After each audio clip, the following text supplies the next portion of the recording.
नमस्कार, नाशिकची गौरी ह्या माझ्या यूट्यूब चॅनलमध्ये तुमच्या सगळ्यांचं खूप खूप मनापासून स्वागत।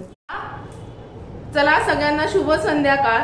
आणि श्रावण महिना चालू आहे। श्रावण महिना एकदा लागला ना की घरामध्ये काही ना काही गोड खाल्लं जातं आणि ते गोड खाऊन इतका कंटाळा येतो, असं वाटतं की मस्त असं तोंड खवळलं जाते आणि असं वाटतं की काहीतरी मस्त तोंडाला चव येईल, असं झणझणीत काहीतरी पाहिजे, बरोबर आहे की नाही। तर आज आपण बनवणार आहोत लवंगी मिरचीचा ठेचा। अगदी सोप्या पद्धतीने, अगदी सगळ्यांना बनवता येईल आणि मेन म्हणजे सगळ्यांना आवडेल असा, खूप जास्त तिखटही नाही, खूप जास्त कमी तिखट पण नाही, असा चविष्ट लवंगी मिरचीचा ठेचा कसा बनवायचा ते बघूया।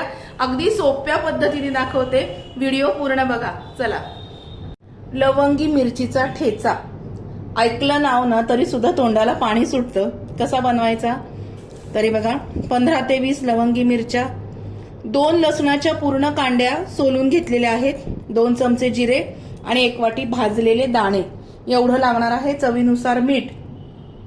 ह्या ठेच्या करता रोज थोडंसं तेल आपल्याला जास्त लागणार आहे, म्हणून तुम्ही लगेच निगेटिव्ह कमेंट करू नका की तुम्ही खूप तेल घातलंय असं। तेल थोडंसं जास्त लागण्याच्या मागचं कारण हा ठेचा एकदा करून ठेवल्यानंतर 15 ते 20 दिवस आरामात टिकतो। चला, आता हे जे सगळं साहित्य आहे हे आपल्याला मिक्सरला फिरवून घ्यायचंय। अगदी सोपी रेसिपी आहे। आमच्या इथे समोरच्या शाळेमध्ये आता गणेश उत्सव येतोय, तर ढोल पथक खूप जोरात ते ढोल वाजवतात, थोडासा आवाज तुम्हाला येईल, सांभाळून घ्या। हे बघा, आता हे दाणे जे आहेत, हे दाणे आणि जिरे हे पहिल्यांदा आपण थोडेसे दरदरे म्हणजे थोडंसं जाडसर याचं कूट करून घेऊया। दाणे दळताना अगदी जाडसर कूट करायचं, खूप असं बारीक कूट करायचं नाहीये, दाखवते तुम्हाला। हे बघा, हे जे दाण्याचं कूट आहे आपण जिरे घालून केलेलं, हे जाडसर दळून घेतलेलं आहे। आता हे कूट दळून झाल्यानंतर आपण मिक्सरच्या भांड्यामध्ये ह्या मिरच्या आणि हा लसूण हा दळून घेऊया। दळून याची सुद्धा थोडीशी जाडसर अशी पेस्ट करायची आहे। थोडंसं छान, खूप बारीक असं वाटून घ्यायचं नाही, थोडंसं जाडसर मीडियम अशी याची आपण हे दळून घेऊया मिक्सर मधून। ठसका होतो लवंगी मिरचीचा। जाडसर मी असं दळून घेतलेलं आहे। आता हे दाण्याचं कूट, हा ठेचा एकत्र याच्यात करायचा, हे डिश मध्ये काढून घ्यायचं सगळं मिश्रण। ज्या पोपटी रंगाच्या मिरच्या येतात ह्या अतिशय कमी तिखट असतात, त्यांना काही चव नसते, म्हणून मी हा लवंगी मिरची आणते। आता हे काय करायचं, फोडणी करून घेऊया आपण। इथे आपण आता तेल गरम करत ठेवलंय, तेलातल्या साधारणतः 3 पळ्या तेल मी घेतलेलं आहे।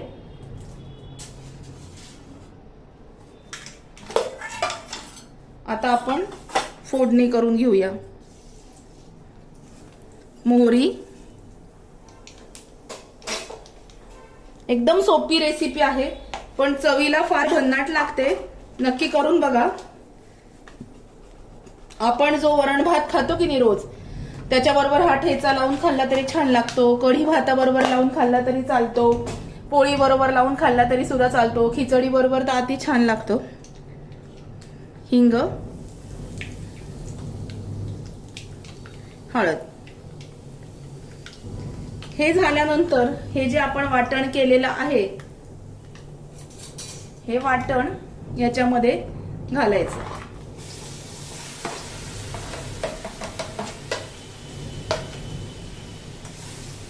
गॅस बारीक करायचा।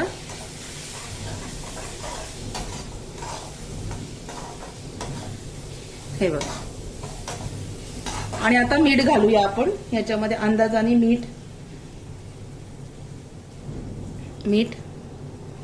आणि हे मस्त 2 ते 5 मिनिटांसाठी परतून घ्यायचं।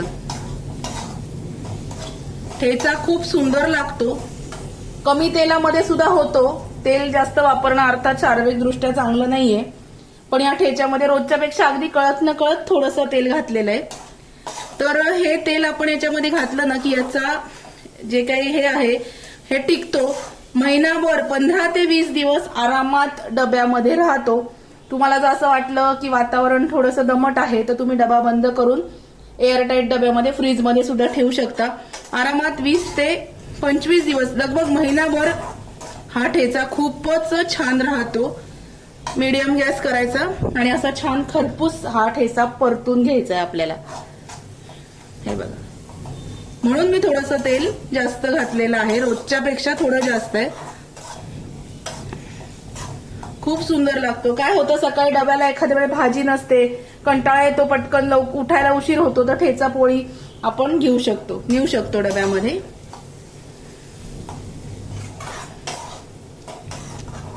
आणि रोजच्या जेवणामध्ये काहीतरी थोडंसं तिखट असल्याशिवाय जेवणाची मजा येत नाही. रोज चटणी कोशिंबीर जशी आपल्या पानामध्ये असते तसा ठेचा सुद्धा खूपच छान लागतो. संध्याकाळी नाश्त्याच्या बरोबर खूप छान लागतो. तुम्ही कशाबरोबर पण हा ठेचा खाऊ शकता. उपम्याबरोबर खाऊ शकता, पोह्यांबरोबर खाऊ शकता, वरण भात, खिचडी, भाकरी खूप सुंदर लागतो. किंवा तुम्हाला कुठे गावाला जायचं असेल तर ही ठेचा पोळी सुद्धा तुम्ही बरोबर घेऊन जाऊ शकता.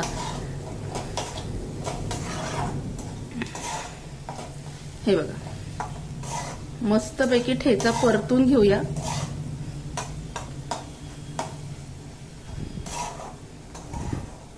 ठेचा परतल्यावर असा पसरून ठेवायचा कढईमध्ये बारीक गॅसवर, म्हणजे छान तो खमंग होतो. हे बघा, असा पसरवून ठेवायचा आणि बारीक गॅस करायचा आणि 5 मिनिटं राहू द्यायचा तसाच. दाखवते मी तुम्हाला. हे बघा, ठेचा मी मस्त आता गॅसवरून खाली कढई उतरवली आहे. खमंग असा परतून घेतलाय, थोडा कुरकुरीत व्हायला पाहिजे. हे बघा, ठेचा तयार आहे. आता हा ठेचा आपण एका डब्यामध्ये भरून ठेवूया.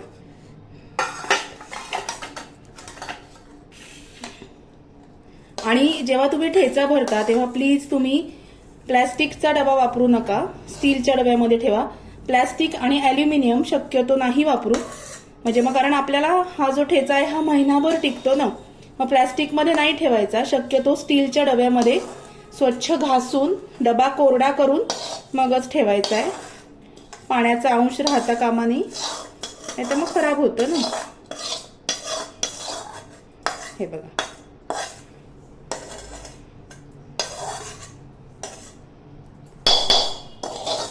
मस्तपैकी आपला ठेचा तयार आहे. कशी वाटली रेसिपी नक्की कळवा बरं का. हे बघा, सॉरी आवाज येतोय. असा कुरकुरीत ठेचा तयार आहे. फक्त प्लॅस्टिकचा किंवा ॲल्युमिनियमचा डबा वापरायचा नाही, कारण आपल्याला हा टिकवून ठेवायचा आहे. बाहेर नसेल तुमच्याकडे राहत किंवा वातावरण दमट असेल, गरम असेल तर फ्रीजमध्ये डबा बंद करून ठेवायचा. पण एक गोष्ट लक्षात ठेवा, असाच उघडा म्हणजे बिना झाकणाचा डबा किंवा भांड ठेवायचं नाही, कारण आपण लसूण घातलेला असतो. त्याच्यामुळे ह्या ठेच्याचा जो वास आहे हा फ्रीजमध्ये बाकीच्या वस्तूंना लागतो. कारण दूध असतं आपलं फ्रीजमध्ये, दही असतं, त्याच्यामुळे डबा बंद करूनच ठेवायचा. एवढी गोष्ट लक्षात असू द्या. आजची रेसिपी आवडली असेल तर व्हिडिओला लाईक, शेअर आणि सबस्क्राईब करायला विसरू नका. भेटूया अशाच नवीन व्हिडिओमध्ये नवीन विषयाबरोबर उद्याला. तोपर्यंत स्वतःची काळजी घ्या. Good night, bye bye.